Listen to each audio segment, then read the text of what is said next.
Então, nessa aula, nós vamos entrar nos evangelhos. Na aula passada falamos um pouco do cânon do Novo Testamento e agora nós vamos entrar nos evangelhos e vamos considerar os sinóticos, Mateus, Marcos e Lucas. A palavra evangelho significa boa notícia. É um gênero literário específico para anunciar essa boa notícia. Contém biografia, mas não é apenas biografia. Contém narrativa histórica, mas não é apenas narrativa. Possui um propósito teológico de ensinar sobre a pessoa e a obra do nosso Senhor Jesus Cristo. Como nós lemos lá em João 20, 31, estes foram escritos para que creiais que Jesus é o Cristo. Quando estudamos os evangelhos, nós percebemos que eles são realmente bem parecidos, possuem o mesmo personagem central, narram o mesmo período da vida dele, enfatizam seus feitos e seus discursos e apresentam Jesus Cristo como o Messias esperado. Porém, há diferentes perspectivas entre Mateus, Marcos e Lucas, que são os evangelhos sinóticos, e o evangelho de João. Há uma diferença de ênfase entre todos eles, bem como uma distinção dos seus destinatários.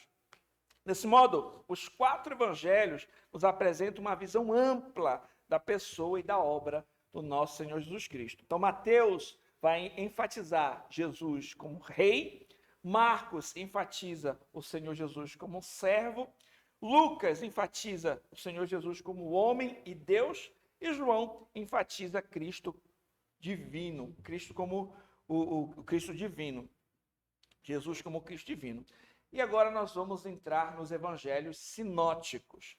A palavra sinótico quer dizer ver da mesma maneira. Os evangelhos sinóticos são aqueles que apresentam uma visão similar, semelhante do ministério de Jesus. Apresentam similaridades na escrita, a forma de escrever, a escolha das palavras, especialmente nas falas do Senhor Jesus Cristo. Elas são parecidas em algumas partes, até mesmo idênticas. A similaridade na ordem, embora haja arranjos por questões de ênfase, os sinóticos possuem uma ordem de eventos bem semelhante e houve interdependência literária entre os escritores. Nessa parte, existe um debate que também ficou conhecido como o problema sinótico. E existem diferentes teorias que tentam explicar qual dos evangelhos foi o primeiro, qual foi o segundo e qual foi o terceiro. Alguns estudiosos defendem a prioridade de Marcos, outros de Mateus e outros que foi utilizada uma outra fonte que é tradição oral, entre outras teorias. O Louis Berkhoff afirmou que nenhuma das teorias apresentadas até a atualidade provou ser satisfatória. Há ainda uma grande dose de incerteza e confusão no estudo do problema sinótico. Não parecemos estar mais próximos de sua solução do que estávamos há 50 anos. O grande objetivo sempre foi explicar a origem dos sinóticos sem levar em consideração o fator sobrenatural que entrou em sua composição. Não duvidamos da importância desses estudos.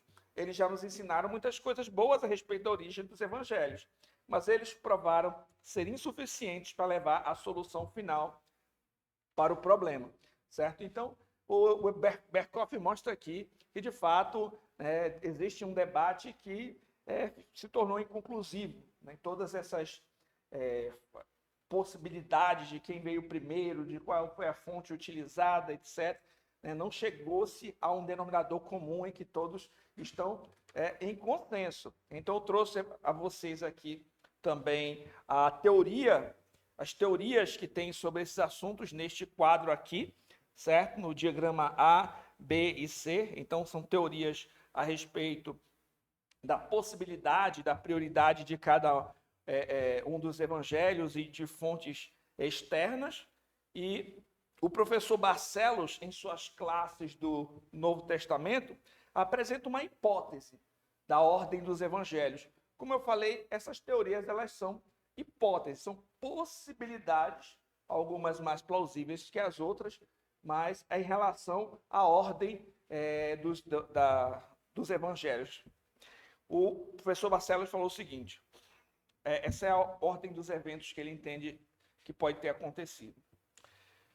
Finalmente, assim como Lucas foi usado por Paulo para fins missionários após Atos 16, e Marcos poderia muito bem ter sido usado por Pedro em Roma, o final do livro de Atos, Mateus também poderia ter sido usado pelos apóstolos de Jerusalém, durante os períodos registrados nos primeiros capítulos do livro de Atos.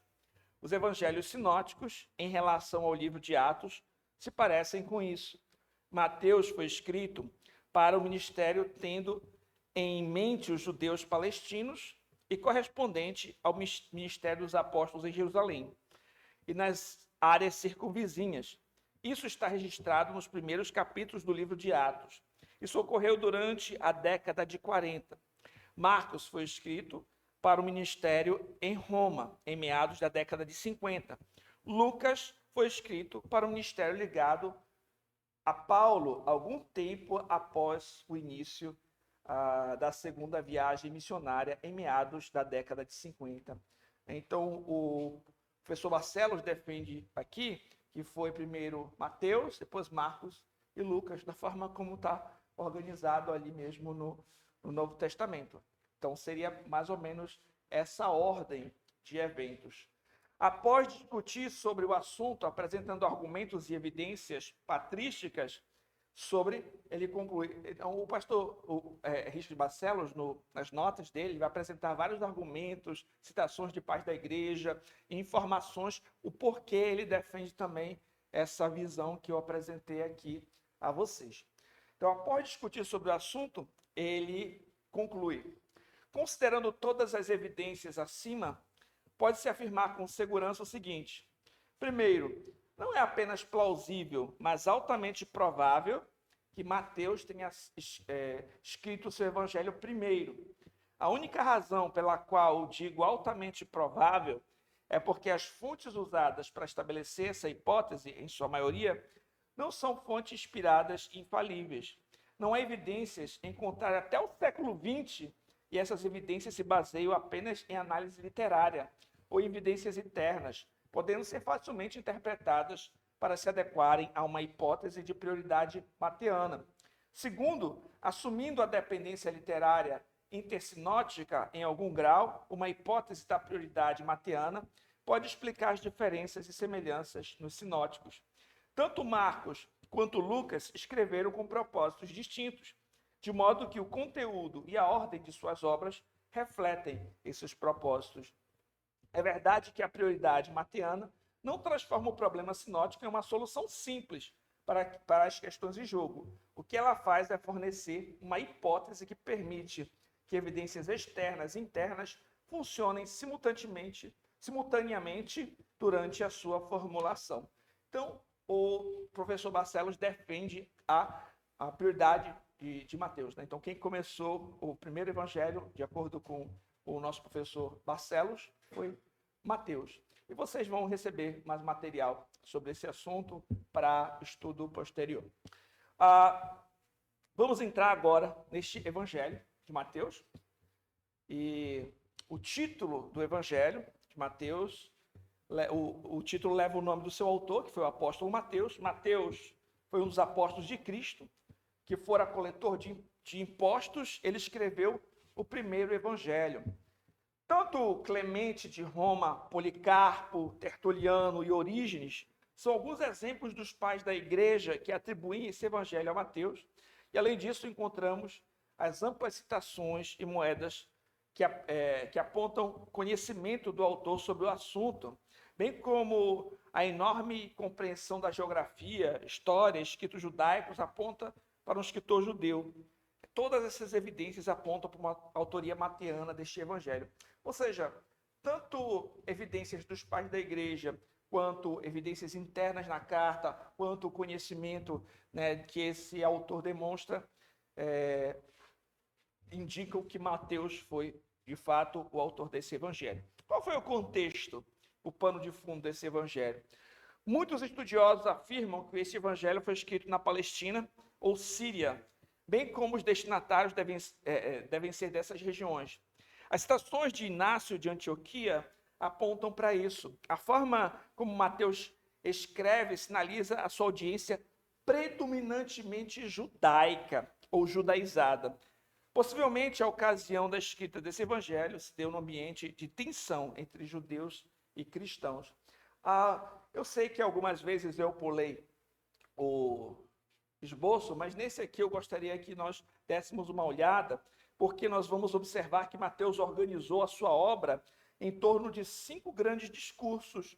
Cada discurso conclui uma narrativa e introduz uma nova seção. E a frase, quando Jesus concluiu essas palavras, sugerem que Mateus esteja fazendo um paralelo também com os 5 livros de Moisés. Existe essa possibilidade aqui. Então, o esboço de Mateus, nós vamos ver a introdução do rei nos primeiros capítulos, as declarações do rei, e vamos observar o primeiro discurso, que é o Sermão do Monte. Posteriormente, os mensageiros do rei e o segundo discurso, a instrução para os 12. A oposição ao rei e o terceiro discurso, as parábolas do reino. A reação do rei e o quarto discurso, outras parábolas do reino. E a apresentação, rejeição do rei, o quinto discurso, o Sermão do Monte das Oliveiras, que é aquele sermão escatológico do Senhor Jesus Cristo. E, por fim, a morte e a ressurreição do rei. E aqui nós fechamos o Evangelho de Mateus. Quais são os principais assuntos deste Evangelho? Primeiro, fazer uma defesa histórica e baseada no Antigo Testamento de que Jesus é o Messias. No Evangelho de Mateus, por diversas vezes você vai encontrar o seguinte dizer: aconteceu como fora dito pelo profeta. Aí cita lá a profecia e como ela se cumpriu na vida do Senhor Jesus Cristo. Ele responde à pergunta: se Jesus é o rei prometido, onde está o seu reinado? Além disso, ele explica aos novos cristãos as razões da perseguição judaica e também justifica o evangelho aos gentios. Cristo em Mateus, a identidade de Cristo é abordada ao longo de todo o livro. R.C. Sproul vai falar: a identidade de Jesus é revelada já em Mateus 1:23, passagem que Mateus cita a profecia de Isaías, a saber, que o filho da virgem será chamado de Emanuel, quer dizer, Deus conosco. A voz do Pai, vinda do céu no batismo de Jesus e em sua transfiguração, identifica como filho que é todo o prazer do Pai, demonstrando a veracidade da confissão de Simão Pedro, dada por Deus: tu és o Cristo, o Filho do Deus vivo. A correção que Jesus faz das interpretações tradicionais da lei de Deus, introduzida como a extraordinária frase, eu, porém, vos digo, exibe uma autoridade que transcende tudo o que é apropriado aos meros humanos. Como o Senhor de Israel constituiu aquele povo como a sua assembleia no Sinai, Jesus promete edificar a sua igreja, em Mateus 16:18. Então, todo o evangelho de Mateus fala a respeito do Senhor Jesus Cristo, do início ao fim, como eu demonstrei no esboço. Vamos, então, considerar o evangelho de Marcos. Marcos também leva o nome do seu autor. Existe uma ampla tradição que entende a autoria de João Marcos, um dos discípulos dos apóstolos, um dos pais da igreja, chamado Papias, em interpretação dos oráculos do Senhor, registrou: Marcos, tendo se tornado intérprete de Pedro, escreveu acuradamente tudo o que lembrou do que disse e fez o Senhor. Além disso, alguns sugerem que o certo jovem, referido em Marcos 14:51, é uma forma de Marcos referir-se a si mesmo, sem se identificar. Qual foi o contexto, então, que o evangelho de Marcos foi escrito? Muitos sugerem que Marcos foi escrito na cidade de Roma. Ele cita membros da igreja de Roma, ele traduz termos semíticos, ele explica com cuidado certas práticas judaicas, ele menciona Rufus, conhecido em Roma, ele utiliza o método romano da contagem de tempo. Então, claramente, os destinatários de Marcos eram não judeus. Termos aramaicos, eles sempre são traduzidos, por exemplo, Boanerges, significa filho do trovão, Efatá, Abra, Aba, pai, dentre outros. Costumes judaicos são frequentemente explicados.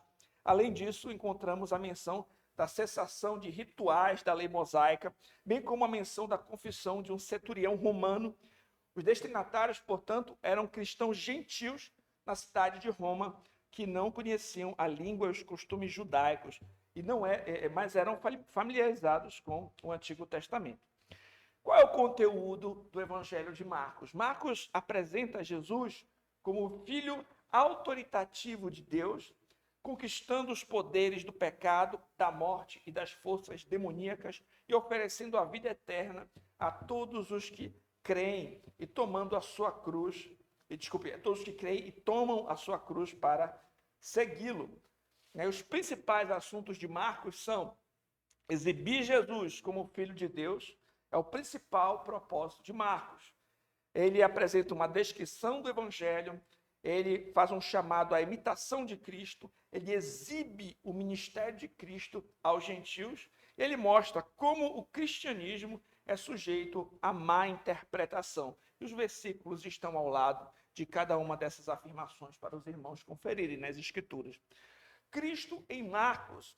R.C. Sproul explica que dois títulos, Cristo e Filho de Deus, aparecem na linha de abertura do Evangelho de Marcos, mostrando que anunciar a verdadeira identidade de Jesus é o ponto alto da agenda de Marcos, para entregar as boas novas por escrito. Jesus é identificado como Filho de Deus pela voz do Pai, que vem do céu em seu batismo, e na transfiguração pelos demônios, e finalmente por um centurião romano em sua crucificação. Então, Marcos destaca tanto a deidade quanto a humanidade de Cristo neste evangelho. Por fim, vamos considerar o evangelho de Lucas. Vamos ao título. O livro recebeu o título do seu autor. Provavelmente Lucas era gentil. Esse nome é de origem grega. O estilo grego de Lucas, ao lado do estilo da Epístola aos Hebreus, é o mais refinado de todo o Novo Testamento.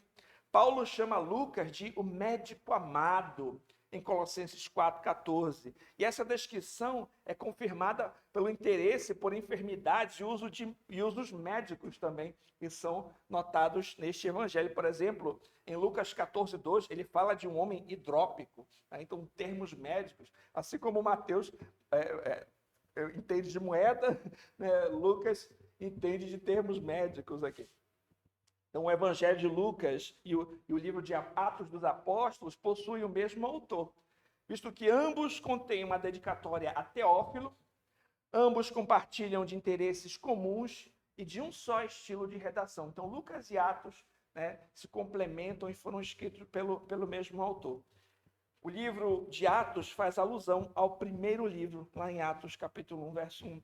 Então, Lucas foi o único dos companheiros de viagem do apóstolo Paulo mencionado nas epístolas que poderia ter escrito as chamadas seções nós, na primeira pessoa do plural no livro de Atos, considerando os movimentos geográficos narrados nas cartas. Então, na carta de Atos, no livro de Atos Apóstolos, uma parte que é escrito nós, o único que poderia estar presente ali naquele contexto era Lucas.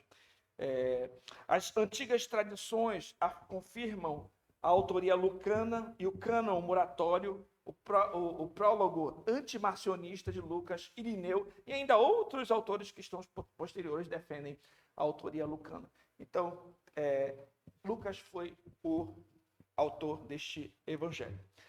O contexto: Lucas dedica a sua obra a Teófilo. Ele foi um representante dos gentios que haviam sido instruídos sistematicamente na mensagem cristã. E aqui Lucas fornece um relato completo, tanto do ministério terreno de Jesus, quanto do crescimento da igreja após o Pentecoste, a fim de dar à sua fé um fundamento sólido. O público-alvo mais amplo de Lucas consistia principalmente de cristãos gentios, então gentios que se converteram a Cristo, né? Lucas escreveu o seu evangelho para que os seus leitores compreendessem que o evangelho é para todos, tanto judeus como gentios, pois Jesus é o prometido de Deus, conforme profetizado no Antigo Testamento e atestado pela atividade salvífica de Deus na vida, morte e ressurreição, né? Então, Lucas vai apresentar como o evangelho alcança não somente os judeus, mas também os gentios, especialmente ali no livro de Atos, né? Isso se torna bem destacado ali na visita de Pedro a Cornélio, por exemplo, aquela visão de Pedro, né? O lençol com os animais impuros, e o Senhor vai lá e fala, mata e come, e estava mostrando como, de fato, os gentios na nova aliança, eles são incluídos no povo de Deus. Vamos lá.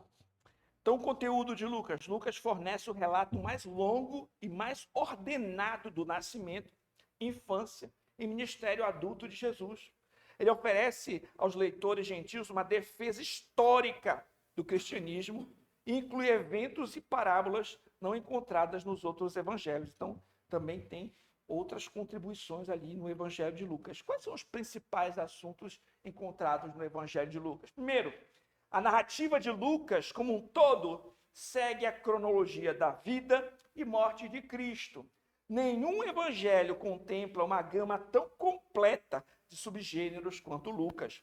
Lucas é conhecido por seus vívidos detalhes descritivos e por sua habilidade em dar vida às cenas na imaginação. Quando você está lendo o evangelho de Lucas e o livro de Atos dos Apóstolos, por exemplo, ele relata de uma forma que nos leva a imaginar, uma forma vívida, aquelas ações, todos aqueles relatos são descritos de uma forma que cenas, né, são bem descritivas e detalhadas e que nos ajuda a pensar sobre isso.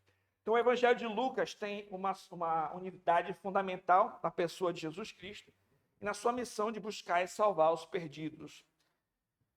Lucas 1,4 diz assim, para que tenhas plena certeza das verdades em que foste instruído. Então, ele tem esse propósito, né, de trazer ali uma confirmação daquilo que ele está transmitindo. Tem um propósito histórico, ele apresenta uma narração coordenada dos fatos que entre nós se realizaram, ele fala. Tem um propósito apologético, para que tenhas plena certeza das verdades. E um autor chamado Andreas Kostenberg afirmou, Lucas pretendeu primariamente escrever um evangelho historicamente preciso e teologicamente significante para instruir gentios cristãos. Então, ele busca fazer um trabalho minucioso, ordenado, coordenado, e que vai tanto ter um propósito histórico quanto apologético, né, defendendo ali aquelas verdades que estavam sendo transmitidas das boas novas a respeito de Jesus Cristo. Cristo em Lucas. Lucas apresenta Jesus como cumprimento das promessas do Antigo Testamento de um Salvador. Primeiro, Jesus é o Filho de Deus, Jesus é o filho de Davi, que ocupará o trono real de Israel para sempre. Nós observamos isso em Lucas. Jesus é o Filho de Deus em um sentido que transcende a linguagem de adoção tipicamente aplicada ao herdeiro meramente humano. Então, ele é Filho de Deus, né, em um sentido especial. O filho de Maria é chamado de Filho de Deus, não só porque a sua linhagem legal pode ser remontada ao rei Davi, mas também porque a sua própria concepção no ventre da Virgem resulta da prefiguração do Espírito Santo, que misteriosamente comunica a vida. Né? Então, o seu nascimento virginal, a atuação do Espírito Santo na gestação de Maria, né? Tudo isso é relatado também por Lucas. Lucas reforça a identidade divina de Jesus, referindo-se frequentemente a ele como o Senhor.